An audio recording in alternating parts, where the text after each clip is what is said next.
Our next guest is one of Hollywood's most recognizable figures, playing iconic characters ranging from Star Trek's Captain Kirk to Boston Legal's Denny Crane and T.J. Hooker. He has cultivated a masterful career spanning over 70 years as an award-winning actor, director, producer, writer, recording artist, and horseman.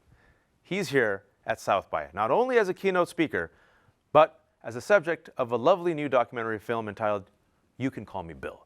Please welcome the captain himself, William Shatner, to the South by Southwest studio.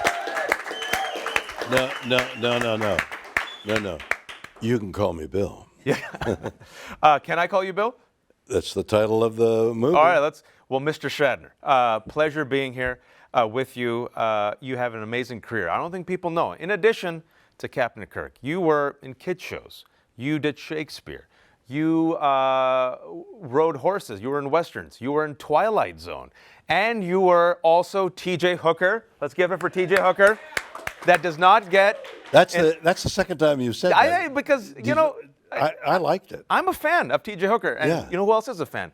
Bruce Campbell, who was sitting right here an hour ago. Actor Bruce Campbell. Which part of the... Right there. He was in the back. We put him in the back. I missed where he sat, right? You can feel the group. Oh, I am. I'm feeling Bruce Campbell right now. He thanked you. He said that you gave him fantastic advice from T.J. Hooker. He said you perfected what he said was the stand-up and turn. The sit-up and turn that he said that you gave him, that you get out of the car and you turn and you look at the camera, and he said it really helped him when he was doing his roles. Do you know what he was talking about? No, but I'll tell you where I did help him. I was performing something with him in one of his movies, and he was the good guy or the bad guy, I've forgotten. But we were in water, and he was superior in strength to me, and he pushed me down under the water, and I'm bubbling up, and then he raises me up and he pushes me down again. I said, wait a minute. If you raise me up, it means it's effortless for you. Go, boom, boom. Don't do that. Let me struggle, and you have to struggle to push me underwater rather than it being easy for you. And it worked very well. And that's all the advice I ever gave him. He was very grateful to you, as have been many actors who have sat in this chair and have questions for you, which I'll get to. But there's a documentary that we saw, and I was very surprised right before we started talking that you said you haven't seen this documentary yet. Well, there's a documentary, that's the reason I'm here in South by Southwest, called You Can Call Me Bill. Now, somebody comes along and says, we'd like to make a documentary of you. And by the way, more than one person has said that over the years. And I said, no, I don't want to do a documentary. But Legion M is the name of the company that did it. And they were bright guys, and a whole new concept. Legion M is an interesting company in that they'll invite people to participate as producers by giving them money. Invest money, $100, $400, I think is a limit. I think there's a limitation on how much money they want an individual to give, and they're part of the company. They're fan-funded, right? Fan-funded, yeah. But they're not giving their money away. They're investing it in the film, and they get paid before anybody else gets paid. Oh, that's wild. Yeah, that's what I won't get paid, and the producers won't get paid until the fans who've invested get their money back. And I saw the documentary, and I was giving you a compliment about it, and you're like, yeah, I haven't seen it yet. Well, first of all, give me your compliment about it. The compliment about it was that I learned a lot about you. You bare your soul. You're very honest and open about time and legacy and life and death. And I didn't learn a lot about your upbringing and your relationship with horses and trees, which we will talk about. And there was a section of the movie that, myself, Jen, and Franz were part of the team. All independently, we locked in on was, everyone recognized you as Captain Kirk, right? And in hindsight says, oh, Captain Kirk, after Star Trek came out, William Shatner was a success. And you talk about this moment in your life after Star Trek, because people forget that it only lasted 3 years. Mm-hmm. You're in a pickup truck. Yeah. You got that old school TV. It's on your lap. You got your loved dog. It's 1969. And you're seeing the 3 astronauts in space. I parked a truck with a cab, and I'm doing summer stock because that's the work I could Because you couldn't get work. Because the series is canceled, the leading actor usually is known, you're known so well as Captain Kirk, producers are afraid of hiring you because they think, the Captain Kirk character is going to be merged with whatever they're casting you in. So there's an apprehension. There used to be an apprehension about casting. So an actor might go a year or two without working before that reputation dissipates. And you were in the pickup truck because you were broke. And I'm lying down with a little black and white set on my belly with my beloved Dobie, and yeah, I'm watching the moon walk. But it's not just the moon, right? Because I think in the movie it shows that here is NASA that is influenced and inspired by Star Trek. And Well, I had been at NASA a year before, and they had. I lay down on the vehicle, the LEM it was called, the Lunar Excursion Module. I had lain down on the hammock, looked up, and I thought, my God, mankind has made this thing. It was the most complex thing that mankind had ever made at that point. And they had made a spaceship with a model, and they put the model together, and they said, it was very difficult, and I said, why? It's not space technology. And they laughed, and I wrote on it saying, I'll see you on the moon. And that was my last sojourn with NASA. And the next thing I know, But it was really like a humbling thing because you're in the pickup truck trying to figure out what you want to do with the rest of your life, right. and they're on the moon. And I'm broken, and they're on the moon. And they're on the moon. Yeah. And it's the documentary has these very revealing moments. You have this great quote where you say in the film, quote, "What is there left to go boldly into? The last thing is death." And the documentary does talk about death in a very open way. Most people are afraid of it. And you're 91 years young. 91 years young. We don't applaud 91. Yeah, no, we do. We applaud 91. We cheer 92. We're almost there. But you've said openly, you said, I know I have less years ahead of me than behind me. And you confront it head on in the movie. Yeah. And most people shy away from it. Most people are afraid of it. But you seem to embrace it. Yeah. I don't know whether the word is embrace it. It frightens me. But, something appeared in one of the tabloids. He's in death and he's making a lot of it. And my answer to that is you make out a will. Everybody makes out a will. Even if you have a cup, who are you going to leave the cup to? You got to think about you're going to die and who are you going to. So a will, people. An inheritance. An inheritance. Yeah. What's my funeral going to be like? So you're planning a death, even though you don't know that you're going to die tomorrow. You may die 20 years from now, but there's a little planning going on, which is what I've done. And is this documentary a part of that legacy and that plan? Exactly. Good for you. So when Legion M asked me about doing a documentary, I thought, it's time to do something about me that I have something to do with, film-wise. And these guys are so bright and so innovative. I thought it would be a lovely idea. And they got a wonderful director. And I was very happy with it. There's a lot of archival footage, but then the camera's on you. It's very intimate as well, looking at the scope of your life and career. And in the movie, you say, and you've lived 91 years, many years to come, and you said, I have no regrets. And that was pretty powerful to hear, like, really no regrets? By that I mean, if you come to a split in the road and you got to turn left or turn right, so you're going to go one way or the other. You have to go one way or the other. You have to go. So are you going to turn left? You're going to turn right. Based on how you feel, you might even be like 50-50, I don't want to go to the right, go to the left, but you make a choice based on even things you don't even know about that are inside your head. You've always turned left. You choose heads rather than tails. For some reason, you make your choice of the path you choose based on that moment on how you feel.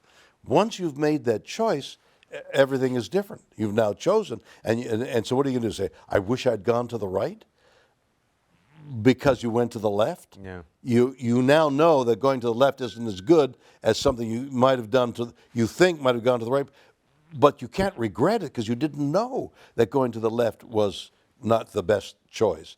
So regret doesn't work. You've acquired new knowledge by going to the left. Use it to make it better for yourself. As a left-handed person, thank you for choosing left instead of right. On behalf of my 11% of the minority population. I know. We Thank feel you. very sad for you. I could feel that. Right. That was very, that was Right. deeply empathetic. Motorcycles are very hard to Yeah. But the choices that you make also is based on another reflection you gave in the movie. And I want to quote you. You said, "I don't want to be alone. I've gone to great lengths not to be alone."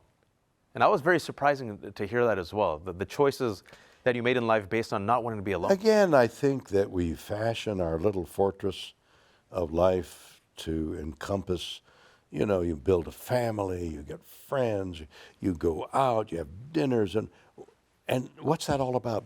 Making a coterie, making a beautiful garden of friends and family. What's it for? It's to surround you so that you're part of it. You're part of something. And people who don't have that are sad, are forlorn, I think. And that's what a lot of people do in life, at least what I've done in life, is promulgate a family. In the movie shows a family that you have, a loving family. You have multiple generations of Shatners. Yes. But then just you were at South by, and you took over as you do, and the audience loved you for it. You swore at them. They said, yes, give us more. It's a global community, and that global community in part that you've created over the past 70-year career. 80. Captain Kirk is what unifies so many. And I'm just curious, the impact that Kirk has had on you creating this global community, this global family that feels so invested in you and is so happy just to be around you and wants you to go for another 90 years. Well, there's no question that the role of Captain Kirk in Star Trek brought me here. You and I are talking as a result of that. I never forget that. I don't feel any antipathy. I don't feel any resentment about talking about it. You've embraced it. Yeah, but I mean, it's not even embracing. It's a fact. This character caught the imagination. The show caught the imagination of more than just the United States, and I see it. I understand it. As a result, I've been asked to play all these other things and many others. I've got so many things going right now. I've got a book out there. I've got an album. I've got a hit show called The Unexplained. I've got, I mean. Are you on the TikTok? No, Not yet. Okay. I know I'm not on TikTok. Yet. Well, they're going to stop TikTok. Yeah, it's going to go tick. Yeah. There's Might not just gonna be a happen right talk now, breaking anymore. news. There's going to be a talk, but it'll be a talk show. But there's in the movie. You spent a lot of time talking about your love of animals. It's not just love. I mean, it's very integral to you and your being. I was very pleasantly surprised by that. Can you explain, just horses? I'm not even going to pursue why you were pleasantly surprised.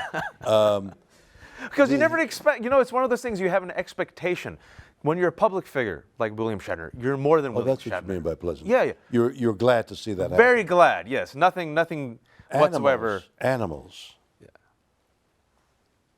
Okay, so everything is interwoven. There is no aspect of life that isn't part of the skein of life. All life is a part. And when you eliminate one part of it goes extinct, the fabric begins to unwind. The knitting starts to part. And if you lose enough yarn, it's disaster. Disentangled. It's done. It disentangles. We're all entangled, and when that entanglement starts to separate, we're dead. So many things have gone extinct in the last several years, and increasingly so. In your lifetime, you've seen In my lifetime, it's gone from good to really bad. It's really bad. It's worse than we think. I mean, you just recently, saw where we know the ice is melting in the Antarctic and the Arctic, of course, but there's a being, an entity called krill, which feeds so many of the animals that live in the ocean. Krill, they're little shrimp-like things. They breed and multiply under the ice, and the ice is melting. The question is, what happens if there's a dearth of krill? All those animals that feed on, giant whales feed on krill. Little tiny animals feed on krill. Is the grain of life for the world around us, and it's terrible. That love for animals, that knowingness that things are interconnected. The documentary, without a spoiler alert, ends on there's a profound statement where they ask, well, what do you want your legacy to be? And you say, I want to be a tree. And I wrote a song. I was reading and saw where somebody was talking about it, planting a tree. I thought, that's the way I want to go. I want to have my ashes put in the earth and a tree planted, a redwood. I was thinking of a sequoia, but I was told where I want to plant it, the sequoias need a certain altitude. So it's a redwood is going to be planted. And I thought, the billions of people that live now, the billions that have lived before us, all are interred in the earth. We've occupying earth with dead bodies. Now, yeah, I understand you want to remember, so you have a gravestone, and maybe for 100 years it's a gravestone, but sooner or later the gravestone falls over and nobody picks it up because they're long gone, long forgotten, and they're still occupying that earth, which could be put to more useful, health. provide shade. Shade is what the song is. You can sit right under my shade, and that'll be enough for me. I want to be a tree, and I sing that song in a concert that I did at the Kennedy Center. You have had an amazing career. You're still going. Books, acting. You just blew the roof off of a convention center here at South by Southwest, got a standing ovation, and you just gingerly walked over here, sat down, and did this with me. We are amazed when we found out that you're 91, because it seems like you've been around forever and will be around forever. The trick to maintaining the joy and vitality at this age. Well, I'm looking at you. What an interesting man. You got a scar on your forehead. Yeah, thank you for Love noticing. to ask you how you got it. You know, you're obviously very intelligent. You're a good interviewer. You've got your notes, but you're not relying on it. You look great. You look with it, but you look like you have a history. And if it weren't for the fact that you want to talk to me, I'd love to talk to you about the scar and all that means. What could be more fascinating than finding out about you? You have curiosity. Finding out about anything. I was saying in the what you call the keynote speech, how acquiring knowledge is so exciting. To find out something you didn't know. Wow. It's a wow. And wow is not only knowledge of scientific knowledge, like did you know X, Y, and Z, but there's philosophical knowledge of, I'm reading about feeling and observation. So a computer observes, computer takes in, but the feeling, the sentience of a computer is not there. What is our feeling about what we're seeing? I mean, it's so exciting. It's really inspiring to see you at this age and this stage of your career still having the wow and the curiosity. Well, the wow. And wowing us for all these years. Well, I don't want to go because it's a wow. Well, hopefully you don't. But listen, I wish I had more time. Unfortunately, I don't. But I will say this. It's a pinch me moment, because when I was a young kid, a Star Trek fan, and growing up in the Bay Area, I tried to get tickets to see you in the convention center, and I saw you from the rafters. I'm like, Bill Shatner's coming. And now you fast forward 30 years, I'm here at South by with you. How wonderful. Having a conversation. Who would have thought? Is that amazing? I would have thought. What a wow. And we're going to lead you out with this. You're 91 years young. Next week is your birthday. You turn 92. Yeah. Happy birthday on 3 to William Shatner. 1, 2, 3. Happy birthday to you. Happy birthday to you. There's a Happy bit of reluctance there. birthday, dear No, William they're very Shatner. reluctant to sing Happy it. birthday Nobody, to and everybody's you. off key. That's the way it is. That's how we're entangled together. Thank you, sir. Thank you so Pleasure. much. I appreciate it. You Can Call Me Bill premieres tonight at 7:30 p.m. at the Paramount Theater. And our studio interviews are also live streaming during the event on our YouTube channel, youtube.com/SXSW. I'm your host, Wajat Ali, and thanks for tuning in.